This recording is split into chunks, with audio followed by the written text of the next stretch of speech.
Hey there, Wranglers. How you doing? I'm slowly getting back, trying to get back on top of things here, get back up to snuff. But today we're going to talk about the Rosenhan experiment. This is fascinating, and it has a lot of personal meaning to me. Not that I was involved. This experiment occurred in 1973. I believe it's Dr. Donald Rosenhan. Uh, he conducted this experiment. Now, I want to give a trigger warning here. This is going to deal with mental illness and institutionalization and stuff like that. If this bothers you, go watch another video because that's what we're going to talk about. And that's what this experiment was about. I'm going to talk about the experiment. I'm going to talk about my personal experiences, and we're going to do that. So, if those terms upset you and those thoughts and concepts are not something you want to deal with right now, go on and pass it on. I mean, pass up this video and go watch something else. I got plenty of other good ones like on cryptozoology and things that might be fun. But anyway, let me tell you about the Rosenhan experiment before we get down that in another rabbit hole. Donald Rosenhan was a doctor, and what he wanted to do is he was concerned about the state of psychiatric help back then in the 70s. So he set up an experiment. He took 6 men, 3 women. One of the men was himself, and the experiment was this: they were going to get themselves voluntarily institutionalized and to basically see what would happen here by going to the institution and saying they were hearing voices in their heads. They were having auditory hallucinations or something along those lines. And he had some words that if they ever asked him what the words were, one of them was thud. And there was hollow and empty and thud. I think were the 3 words they said they were how they described their auditory hallucinations. And these people were from different parts of the country, and they had no history of mental illness. They were, as you would, I mean, I'm going to put quotes around this so you guys know.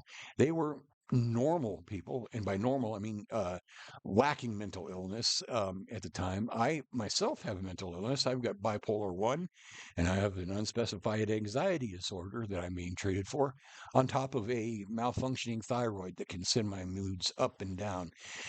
So let me tell you, I'm one of the I have a legit mental illness, so I can discuss this. I feel with some knowledge of the subject, and his subjects was they call them pseudo patients. Went in, they told the admission staff, I'm hearing these auditory hallucinations, and they all got committed to the institutions. Now the thing that was going to get them released was them telling the staff that the hallucinations were gone. So they waited a few days, and they started saying, "Yeah, I'm not hearing anything anymore. I'm not, I'm doing fine. I feel good." Staff wouldn't let them go. Some of them were there up to a month. Some of them were there for a couple of weeks. Staff was hanging on to them for like grim death, pardon the expression. But I don't mean real that. I mean, just, it's an old expression. Um, and so they finally all got out. And then Rosenhan, excuse me, then Rosenhan published his findings about what was going on, how he had sent these pseudo patients in. They all got committed. They were all told they had a mental illness. It was difficult getting them released because staff was convinced they had a mental illness, and these people had no history of mental illness, nor did they have a mental illness. But the staff had, decided they did. Okay, so this caught the psychiatric world flat-footed. So they said they challenged Rosenhan again. They said, "Okay, tell you what, send us some more pseudo patients, and we'll identify them. This, we understand your lesson here. We understand what you said. Now we're gonna sharpen our tools. And I don't mean real tools. I mean they're intellectual tools, they're treatment tools, they're all that. Not anything. I mean, I'm basically mean they're evaluation tools that they use to evaluate somebody. And you send us some more pseudo patients, and we'll be able to identify them." Well, during the time frame of the experiment, it was 193 new patients that came into this into the realm of the experiment here, and 41 were identified as pseudo patients. In fact, it looks like one doctor identified 19 pseudo patients. Okay, and guess what? You're gonna love this. Rosenhan had never sent a single pseudo patient in this phase of the experiment. He sent zero pseudo patients, but they thought they identified 41 of them. Again, he exposed them in one way. Now he exposed them again in another way.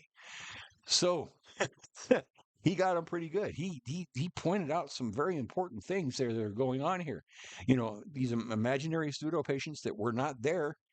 In fact, all of these people that got committed would, I would guess, would classify in some way or shape or form as maybe mentally ill or whatever. And then I don't know if they turned them away or what they did to them, if when they thought they were a pseudo patient, but they sure as heck uh, identified a lot of false pseudo patients that were never sent. Yeah, Rosenhan did not send a single pseudo patient in that phase of the experiment to show them exactly this. And I say this, my notes are over here. So that got to them too. Now I want to flip this over and I want to talk about my own experience a few years back.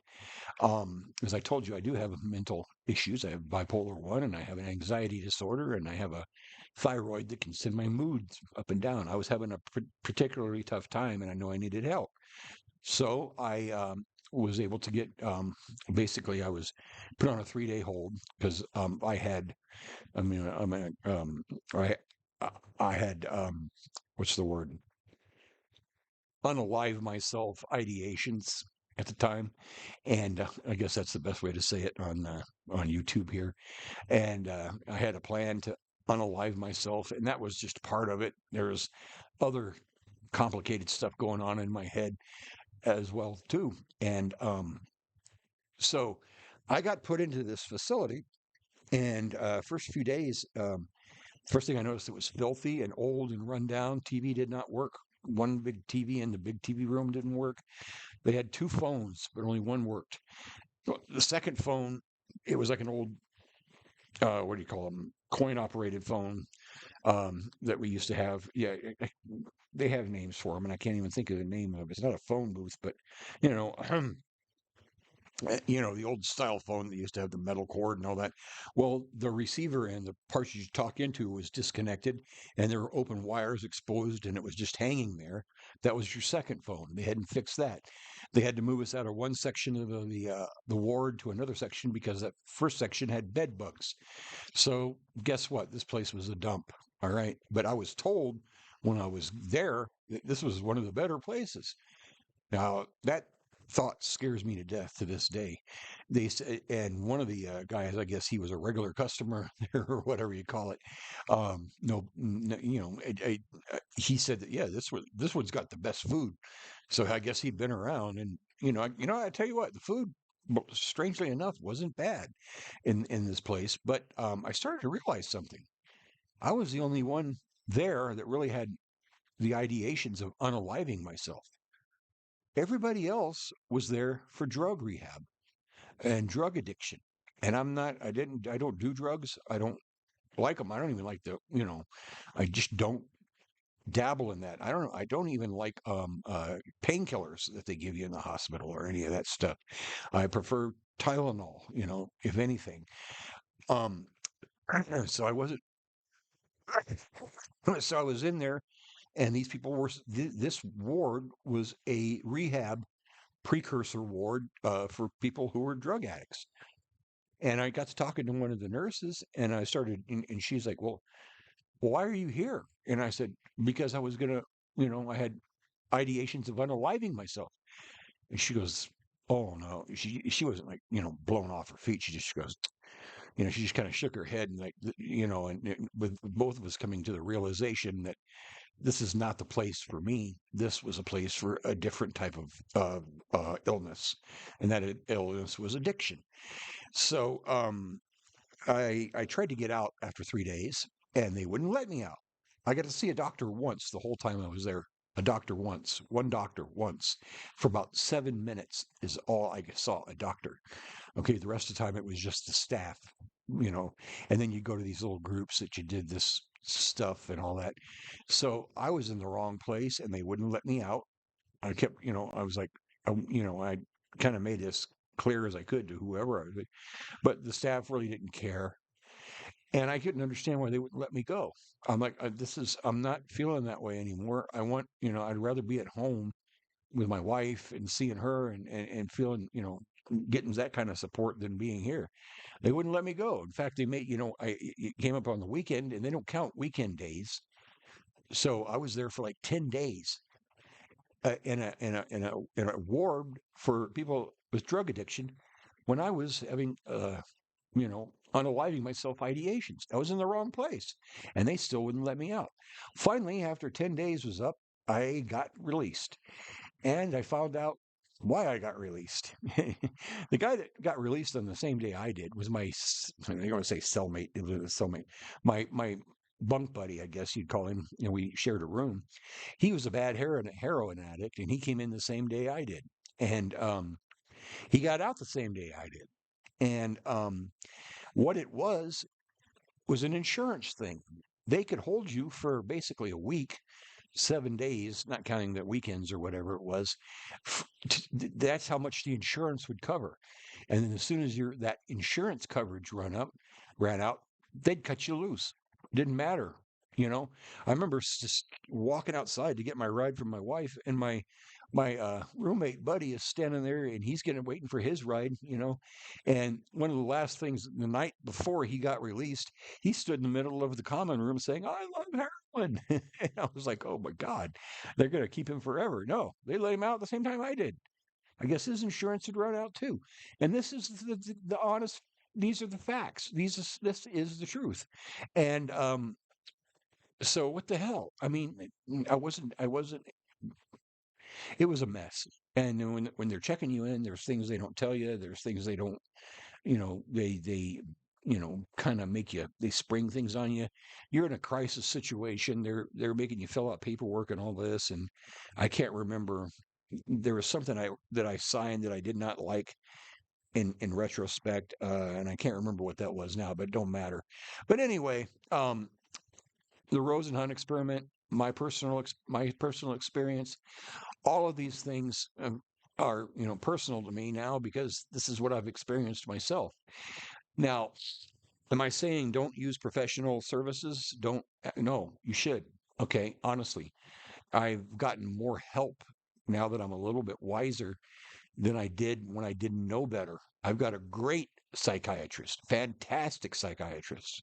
She is awesome. I mean, she's probably one of the best doctors I've ever had. I've got a great uh, what do you call them? Who's the primary care physician? I got a great one of those. I need to get a counselor. I'd like to do some of that, and I'll get that going. But the so there is plenty of good people out there in the mental health world that will help you and help you appropriately. I just in that particular case, got a bad hand dealt to me, but I survived. I'm here. I'm talking to you. Now, in closing, I'd like to say this. If you're struggling, reach out to a professional, okay? If you have a question for me, put it in the comments. I'll try and answer them. Um, but yeah, call the hotlines if you need to. Call a nurse if you need to. Call 911 if you need to. Do not be afraid to seek out the right uh, type of help. You got to advocate for yourself a little bit. It's going to be really tough at times, you know. But I don't want the Rosenhan experiment or my experience to put you off of seeking help. Don't. In fact, it has the reverse effect now that I've found who I need, the way and what I need. I'm doing a hell of a lot better than I was a couple of years ago. Got on the right meds, getting the right kind of treatment, and all that kind of thing. So yeah, I'm not. This is not a knock on psychiatry. We need it, especially in today's world. We need it. But this is also something. This is how should I say it? Time for being a self advocating for yourself, watching and listening and using your gut and your skills and whatever you have at your disposal to find the right help that you need. Okay, please do that. And if you can't seem to do it, reach out. Just reach out. Just reach out. You will find it. I promise you. Anyway, like and subscribe if you dug this, and I'm going to see you at the next roundup.